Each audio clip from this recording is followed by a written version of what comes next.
Dear listeners, I have an important update to share regarding the Silo series. Today, I will be posting the first book of this captivating trilogy. However, I kindly request that those of you who wish to avoid any potential spoilers wait until after the series concludes before delving into the book. I want everyone to fully enjoy the journey without any unintended reveals. Thank you for your understanding, and let the adventure begin. Liking and subscribing following my channel is like giving me a virtual pat on the back. If you appreciate my work, please hit that like button and join the community by subscribing following. And I always look forward to reading your comments, so don't hesitate to share your thoughts. Part 1, Holston 1-7. New Sheriff Juliette Nelson stumbles into a tangle of deceit, manipulation, and murder when she agrees to accept the top law enforcement spot in her apocalyptic underground world. Her mechanical mindset allows her to survive her own intended death, and she discovers another Scylla identical to her own. With the help of Solo, whom she believes is the silo's only resident, Juliette puts into action a plan to save the man she loves and rescue her people from an evil leader. In Chapter 1, as Holston climbs to his death, he examines the spiraling staircase and concentrates on its age and wear. He has decided that he wants to go outside the buried silo in which he and his people live. He climbs to the cafeteria where he looks at a view of the outside world projected onto the cafeteria wall.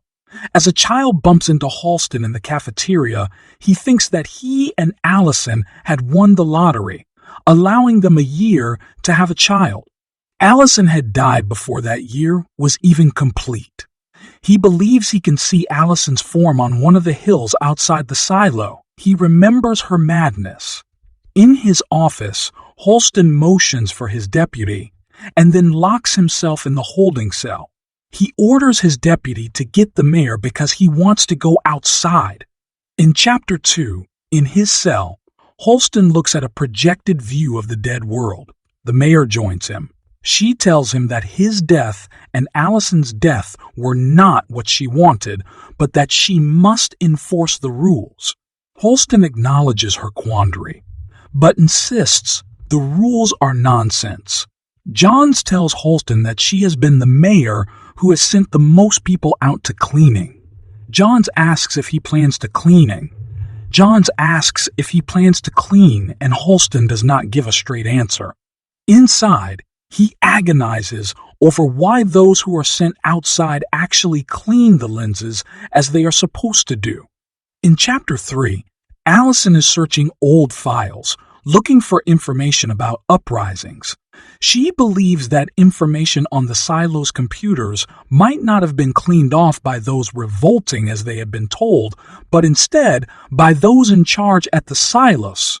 As she explains to her husband more of what she is doing, Holston warns her not to go too far, as what she is questioning can be grounds for being sent out for cleaning. In Chapter 4, Holston is prepared to go outside for his own cleaning. He remembers being the only one who watched while Allison went out to clean. She had waved to him when she finished cleaning and had walked toward the hill where she'd fallen, grasping her helmet. In Chapter 5, Holston remembers being called to the cafeteria where his wife was screaming her desire to go out. After she is put in the holding cell, Allison calms but refuses to talk. It is not until everyone but her husband is gone that Allison whispers he feeling that what they see outside isn't real. She tells him that she has found a program that it uses to make what she thinks is a false view of the outside look so real. She promises to come back for him. Allison also tells Holston that she has learned that the uprisings were caused by people who felt the outside wasn't as bad as they were told. He asks why she isn't handling her knowledge differently. She will tell him only that she doesn't want to be the cause of the next uprising. She says that she will come back for him. In Chapter 6, For a year after she was sent out to clean, Halston waits in hope that Allison will return even though he can see her body on the hillside. He spends the next year looking through what she had pieced together and coming to agree with her feeling that nothing they knew of the outside was true. In the third year, he has made up his mind to follow his wife, but is still too scared to make his wishes known. Outside the airlock, Halston is surprised that he has to walk up a ramp to get to the outside. At the top, he sees blue skies with white clouds and green grass. Halston cleans out of pity for those on the inside to whom he believes the powers that be are lying. As he starts up the hill, he notices the lump he believed was his wife's body is gone. In Chapter 7, Halston has the first stomach cramp as he tries to make his way up the hill. His vision becomes distorted, then goes dark. Halston realizes the problem is in his visor, not his actual vision. He finds a rock that he uses to crack the latches on his helmet. The air he breathes is not revitalizing as he had hoped that it would be. The grass and sky is brown. He realizes the helmet visor is a screen. He realizes that he has reached the spot where his wife's body had lain. He sinks down next to her and dies. Part 2. Proper Gauge. 8:12. In Chapter 8, Mayor Johns knits as watches the sunrise the day after Halston's cleaning. Deputy Marnes brings 3 folders holding paperwork telling about 3 possible choices for the next sheriff. He suggests Juliette, as she helped him and Halston work a murder a few years ago. Johns decides they need to make a trip to the lower depths of the silo to interview Juliette and to see the people.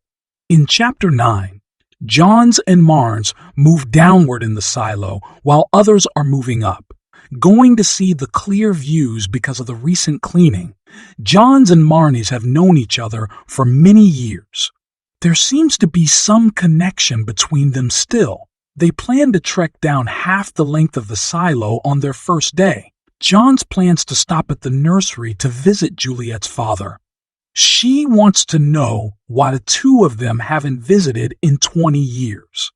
In the nursery where Peter works, he tells them that Juliette had a brother who was born prematurely and died. Juliette blamed the rundown condition of the equipment and set her sights on doing what she could to improve conditions. Peter also tells Johns and Marnes that his wife killed herself a few days after her son died. He says it was this that drove Juliette away. Before they leave, Peter tells Johns and Marnes that his daughter won't accept the position. In Chapter 10, the 2 stop on the IT floor to get Bernard Holland's approval on John's nomination. They find, however, that Bernard has already contacted another man, Peter Billings, about the position. He indicates that he remembered Juliette's name from the trouble they'd had from her. He accuses her of stealing supplies, although a report was never filed. Bernard tries to get his way, but John stands up for herself, saying that her choice for sheriff will be final if Juliette accepts, saying that her Juliette accepts. In Chapter 11, Johns and Marnes stop on the level of the gardens, where they are to stay the night.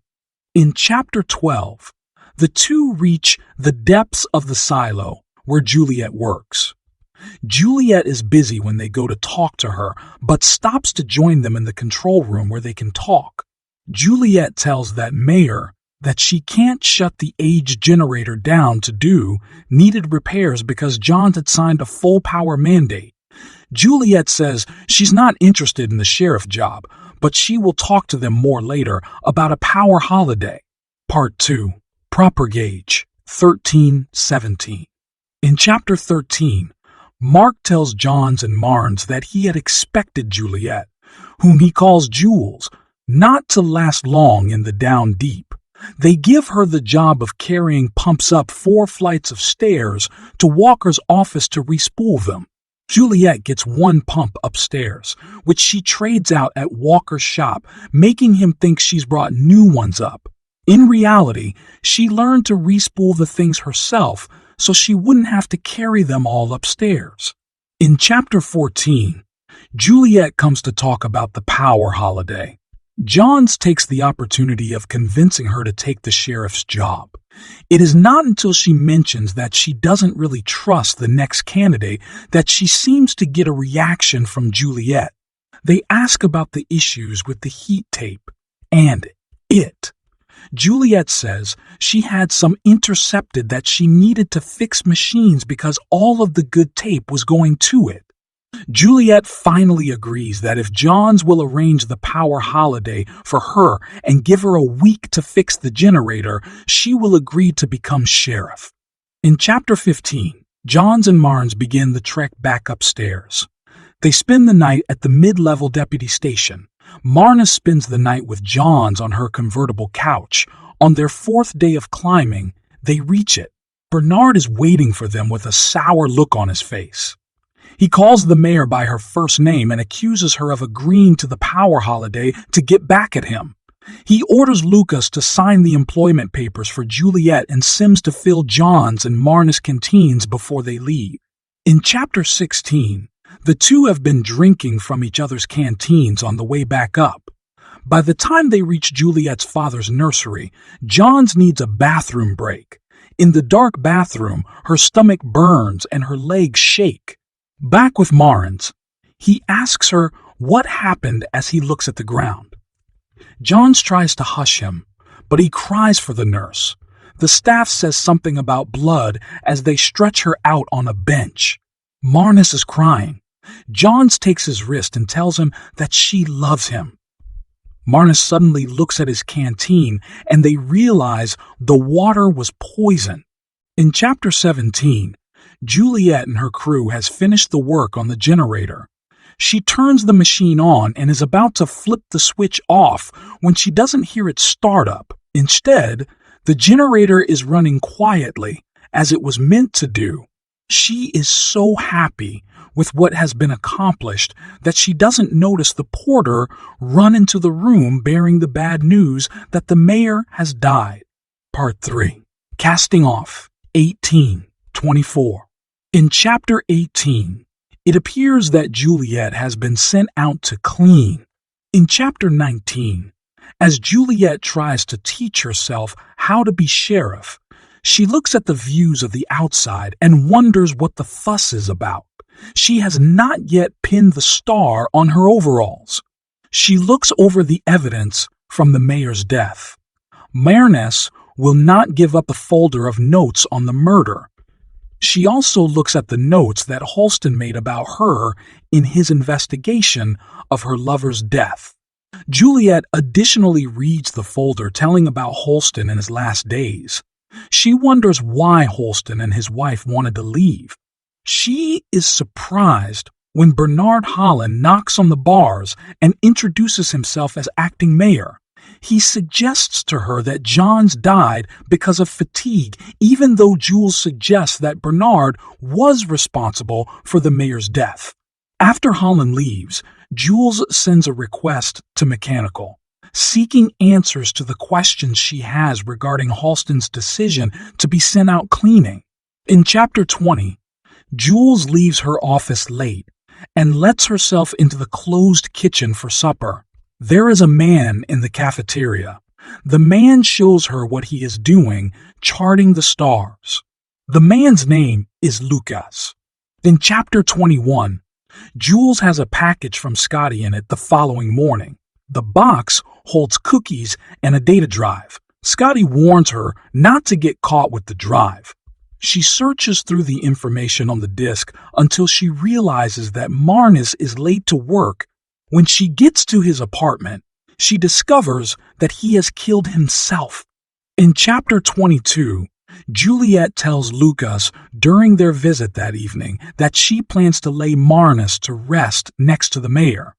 She even shares with him her suspicion that they were lovers in secret. In chapter 23, Juliette attends Marnes' funeral the following day. Back in her office, Jules is surprised to see a strange man sitting in Marnes' place. Bernard steps out of the holding cell with Holston's file in his hand. He says he's planning on refilling it since it is closed, but Juliette takes it away from him. After Juliette prompts him, the man at Marna's desk introduces himself as Peter Billings. Marna tells her that Peter has been up for Juliette's job. As Juliette tries to get back to her work, Marna suggests there should be forgiveness of all recent crimes, an act that she feels is convenient since he is the prime suspect in John's murder. He tells her it will be his election motto. He plans to run it and handle the job as mayor at the same time. As Juliette searches through the information on the drive, she gets a message from Scotty asking her to come to him. In Chapter 24, Juliette is not able to get into it with her badge. She threatens the man at the gate, and he lets her through. Once is Scotty's office. Scotty asks Juliette if anyone saw her come in. He hands her a scroll of paper on which he's printed off the information that Knox sent him. He tells her he could get sent to cleaning even for having it. She finally convinces him to tell her that it is a program that can make things like the wall screen upstairs look real. Scotty tells her that he wants to go back to mechanical. Part 3. Casting off 25-30. In Chapter 25, Juliette and Peter get another suicide warning. Juliette recognizes the office and floor number. The scroll Scotty had given her falls into her trash can. As she hurries out of the office, Peter answers another alert, then tells her that he has to arrest her. She is a suspect in Scotty's death. In Chapter 26, Bernard tells her she is not being held in conjunction with Scotty's death, but instead for unlawful entry into it and tampering with it property.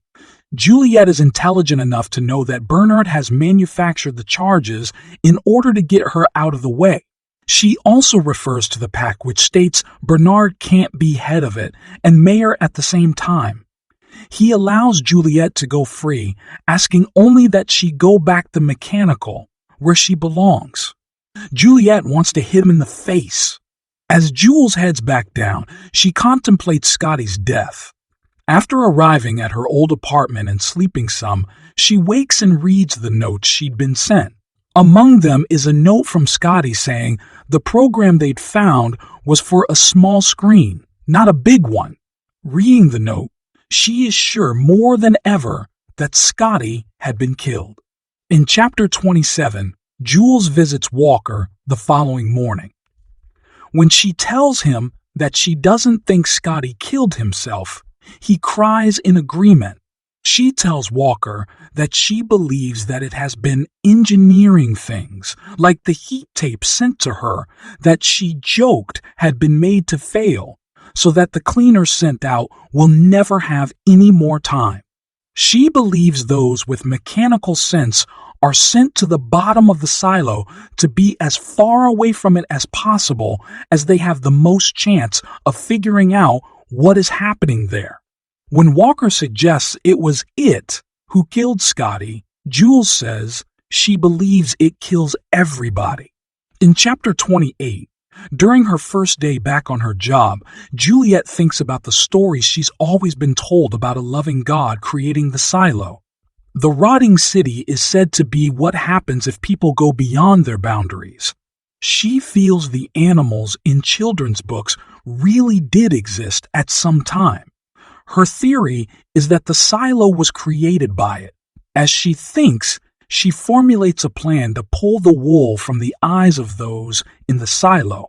She feels it will be easy to awake others to her realizations about it and the evilness of the power there.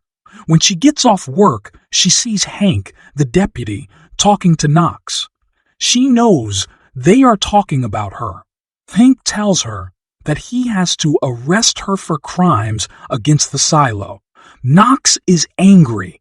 Hank cries as he reads Juliette the required statement. In Chapter 29, Lucas comes to visit Juliette during her stay at the deputy station in the mid-level. He tells her he had planned to ask her out. She asks him to let her go.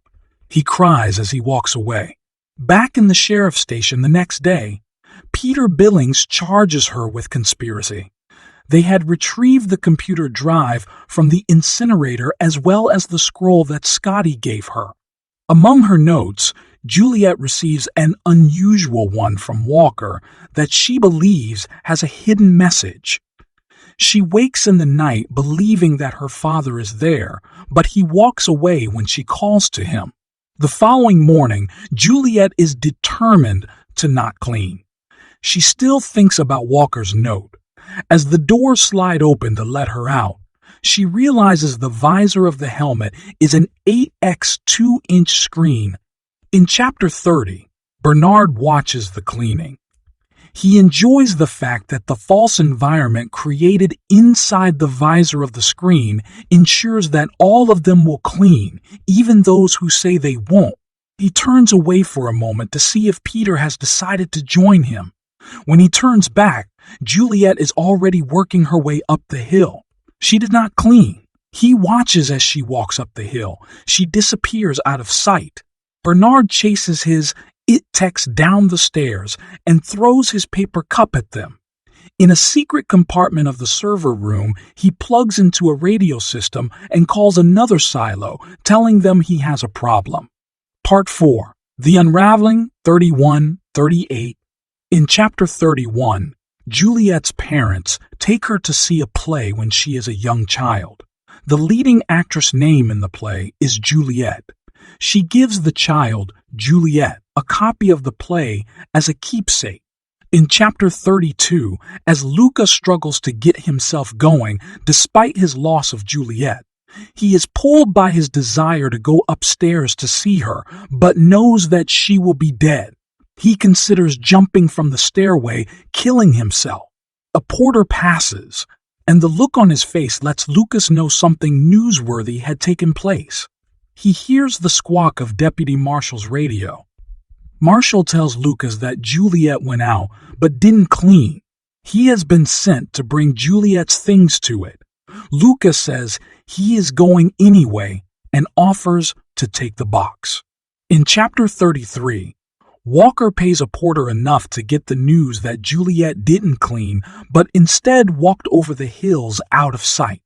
With the news in mind, Walker is pulled out of his room by his need to share what he knows of the event with others. In Chapter 34, even though she knows it is all a product of its special visor screen, Juliette is still stunned enough by the first glimpse of outside that she whirls in place to take it all in. She pulls one of the scrub pads off her suit and rubs the arm with it. The tape does not flake as she expected it to. She realizes that the suit was made with good materials. She knows she will die, but wants it to be out of sight of the silo. As she climbs the hill, the bottoms of the buildings tweaked by its program are distorted and broken as normal, proof of its deceit. As she looks around, she notices there are more depressions in the earth, similar to the one that the entrance to her silo is located in. In the next depression, she notices a tower of sensors, just like the one on her silo. She thinks at first she might have gotten turned around and headed back to her silo, but realizes that the dead cleaners are in different places, a fact that makes her believe that the mounds of dirt are keeping the inhabitants of the silo from knowing there are others out there. In Chapter 35, Lucas goes through Juliette's things, taking her ID badge, ring, and watch, and trading her multi-tool for his, before taking what is left in the box to it. In Chapter 36, Juliette finds there are perhaps thousands of bodies around the new silo she has found. A crush of them at the airlock door appears. They were trying to get back into the silo. The doors are partially open and she wiggles between. She uses part of a broken pipe to loosen the wheel on the inside airlock. In Chapter 37, Walker finally makes his way to the mess hall in mechanical. The workers are angry, discussing Juliette's death, their own poor conditions, and the upcoming election. Walker tells them Jules had come to him a few days ago. He shares her theory that the suits were made to deteriorate. Walker called in favors with supply and had them replace the things for Jules' suit with good stuff. As the people around him grow angry and curse it, Walker tells them that this is the way uprisings begin. In chapter 38, Bernard meets Lucas with Juliette's box. He orders Lucas to come with him, saying he is one of the few he trusts. He is angry, which Lucas does not understand. As Bernard asks how Juliette was able to make it over the hill, Sims suggests that maybe she just got lucky, to which Bernard orders him out of the room. He tells Lucas that he wants him to be his shadow. Part 4. The Unraveling, 39-45. In chapter 39, Juliette makes her way into the new silo and into the cafeteria. With no water, she opens cans of soup and covers the suit in these, hoping to wash off any toxins she might have carried in with her, and then prees off the helmet. Although the odor from dead bodies is overpowering, the air is breathable. In chapter 40, Knox realizes as he assigns jobs in the upheaval that he is planning that having the supply department on their side is key. He, Mark, Shirley, and Courtney head up to supply to convince them to join, while the others are ordered to stockpile food, water, and guns.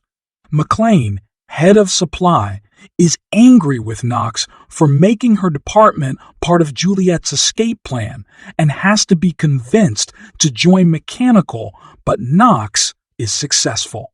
In chapter 41, Bernard tells Lucas he needs someone who can take charge of things if something were ever to happen to him.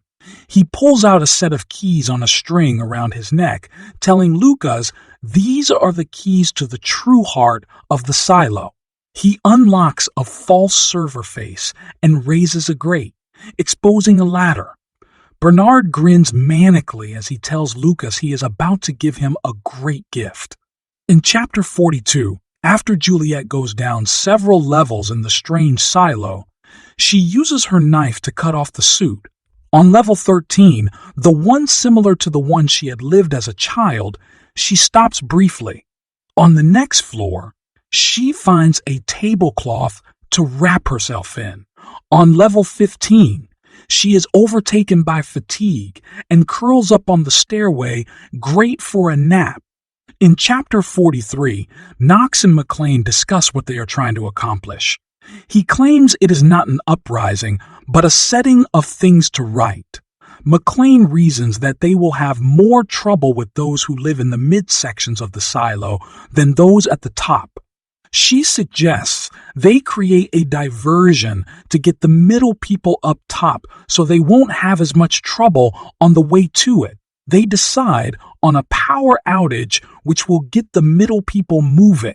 The people from Mechanical will have to move through the silo. In chapter 44, Juliette discovers the hydroponic farms near the top of the silo have rotted away, but that the pipes are full of water. She breaks off a pipe to use as a canteen and fills this with water. In the dirt farms, the next level down, she finds tomato plants. She is frightened by a noise, and the door, which she had propped with her knife, slams shut behind her. Back in the stairway, she hears someone running down the stairs. In chapter 45, Knox, along with the workers in supply and mechanical, manufacture guns for their proposed act of setting things right. They arm themselves and begin their march to it. Part 4. The Unraveling, 46-52. In chapter 46, Juliette calls for the person to stop. She is afraid the person might not have good intentions, but follows anyway. She follows the person's footsteps into a lit office. Juliette isn't sure where she is, but walks into an office where a person on the inside has pulled a cabinet across it from the inside. She finally locates the man as he tries to disappear down a metal grate. When she calms him down, Juliette gets the man to tell her that he is alone. Juliette tells Solo, as she refers to him, that she has come from another silo. Solo doesn't seem surprised.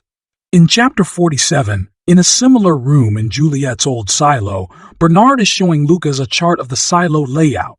He describes it as their legacy. Bernard tells Lucas he is sorry how quickly he has to tell him about the silo secrets, but that their world is changing and that it won't be pleasant. Bernard says he is afraid people will die.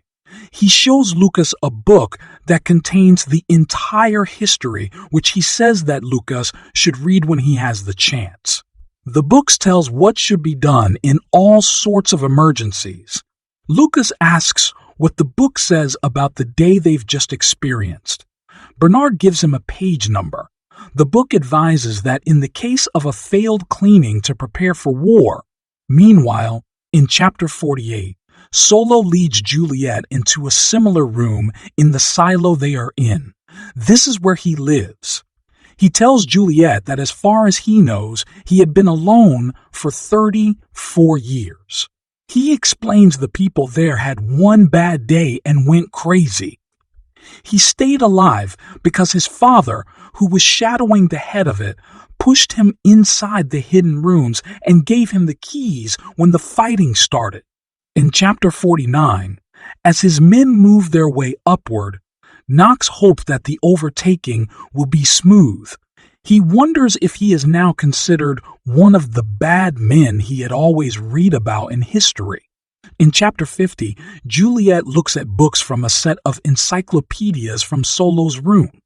Juliette has not even imagined many of the things in the books. Solo tells her they tell everything that ever was. He shows her a map of land and water where the group of silos is just a line of squiggles. He points out a larger map of the silos showing her they are in Silo 17. He suggests she is probably from 16 or 18.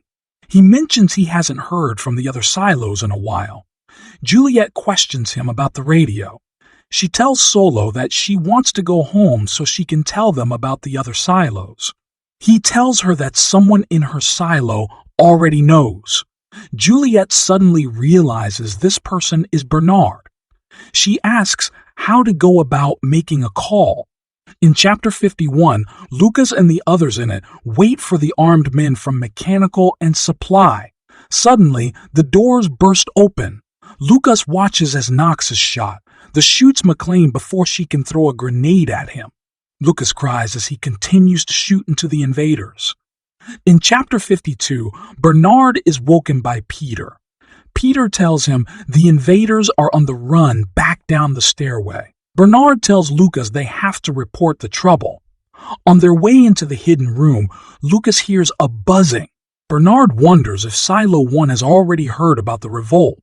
He realizes the call is coming from Silo 17, believed to be a dead silo. Bernard recognizes Juliette's voice, but tries to pretend that he doesn't.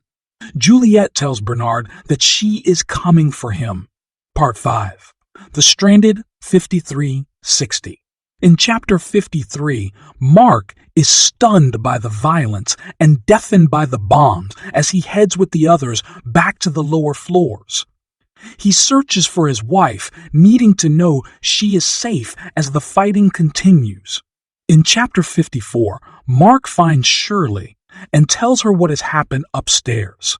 Those in supply appear to be forcing those from mechanical back down the stairs. When they finally reach their floor, there is a jam of people trying to get in.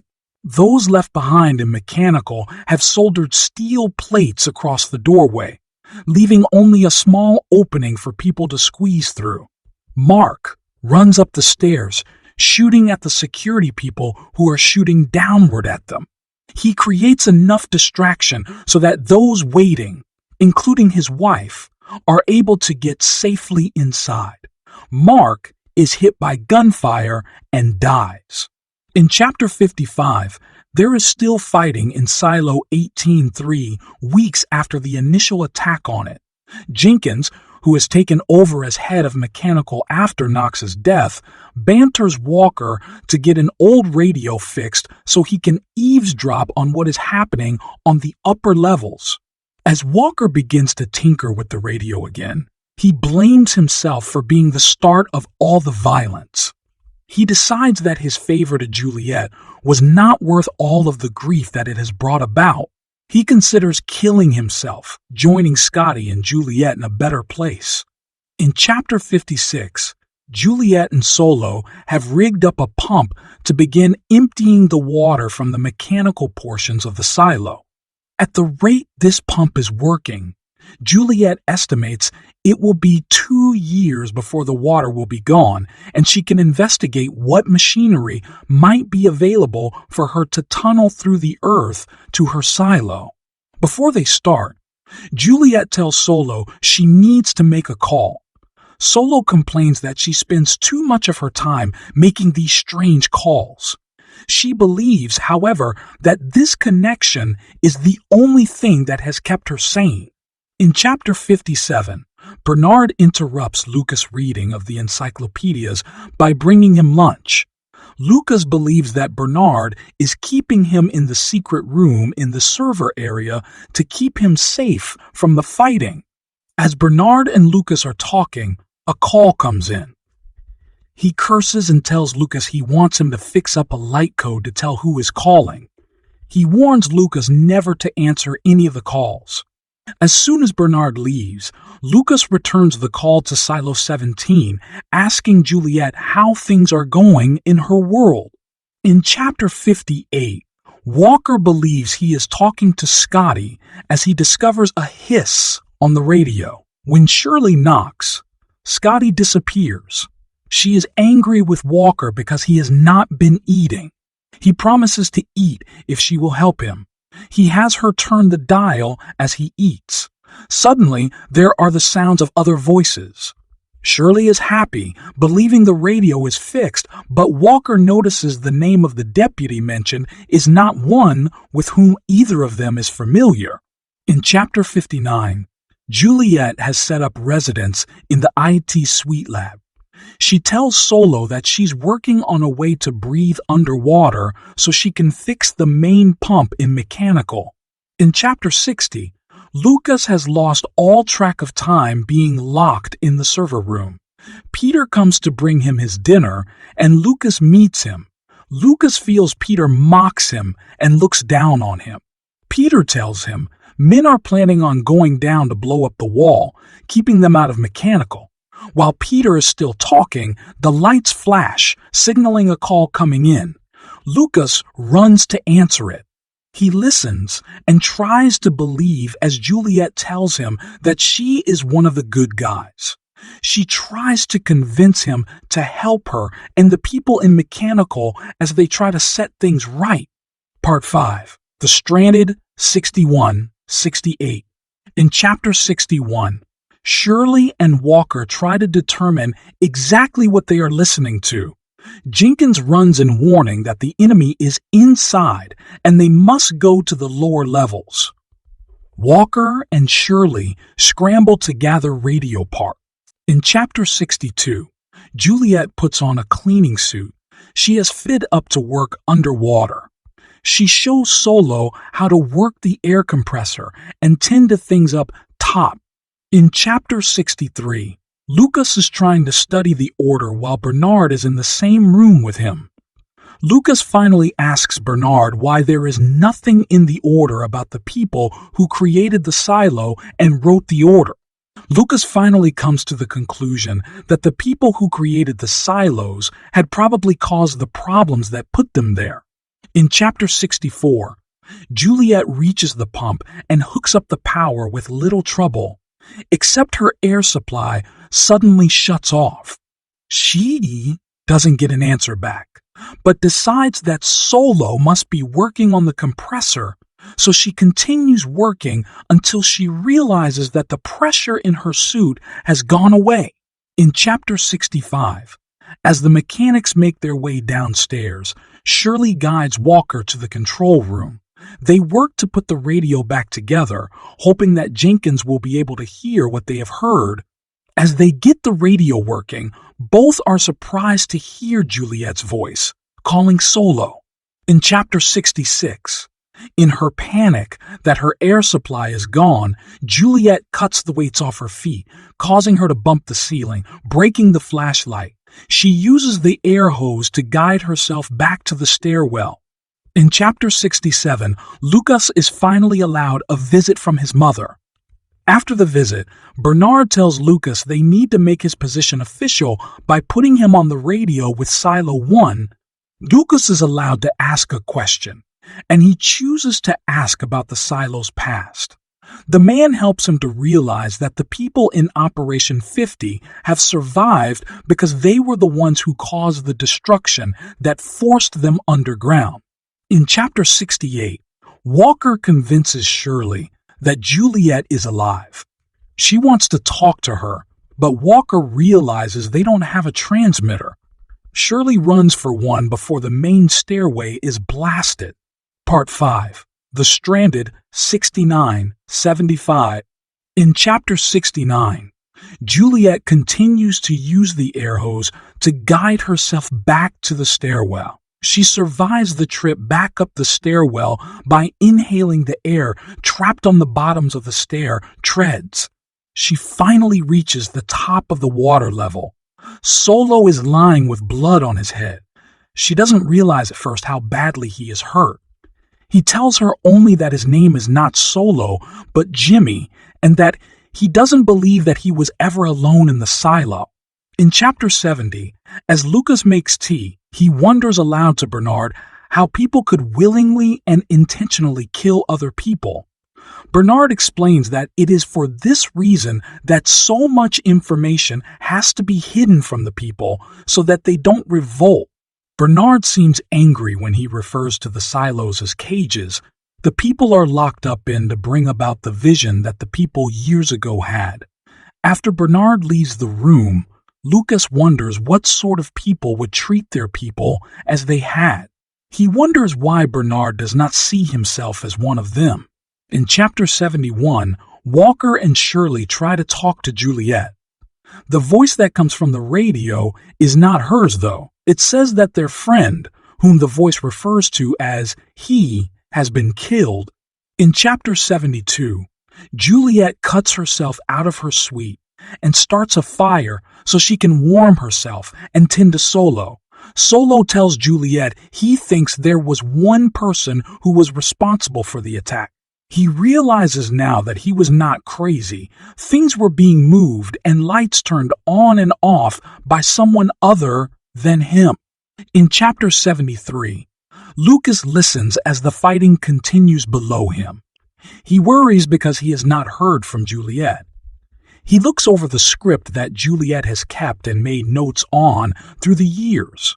He finds a note written to a man named George and wonders who George is. He researches and finds that George died 3 years prior. He had worked in mechanical with Juliette. He learns that George's death had been investigated and decides to do more research. In chapter 74, Solo and Juliette climb to the lower farms. At the entrance to the farms, Solo waits while Juliette gets the lights on and looks for water and food. As she moves through the farm, she comes to a part that is better tended that the other parts comes to a part that is better tended that the It is in the part of the farms that Juliette finds a group of teens and children. One of the boys is the one who hit Solo over the head. Juliette realizes that one of the teenage girls has a baby. After she directs the children to get their things together, Juliette hears Walker's voice on her radio calling her name. In chapter 75, Juliette responds on the radio, telling Shirley to tell everyone there to stop fighting. Part 5. The Stranded 76-82. In chapter 76, Lucas believes his rooms in it have become smoky, but Bernard does not seem to think so.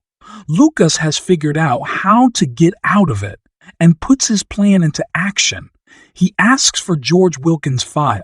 Bernard indicates that George was a dangerous man. He basically admits that he killed him. Bernard realizes that Lucas isn't the man that he needs to take his place. Lucas indicates that he wants to go home, wants out of the server room. Bernard accepts Lucas's request to go out of the server room as a request to get out of the silo. He calls for Billings. In Chapter 77, Juliette, Solo, and the kids climb the stairs as Juliette tries to get a signal on her radio. Realizing the best way to get in touch with her silo will be by using the big radio, Juliette climbs up to it by herself. When she gets on the radio, she is told by a voice that she is not allowed to transmit on that frequency and should be put out to cleaning. Bernard tells Juliette that Lucas will be put out to cleaning.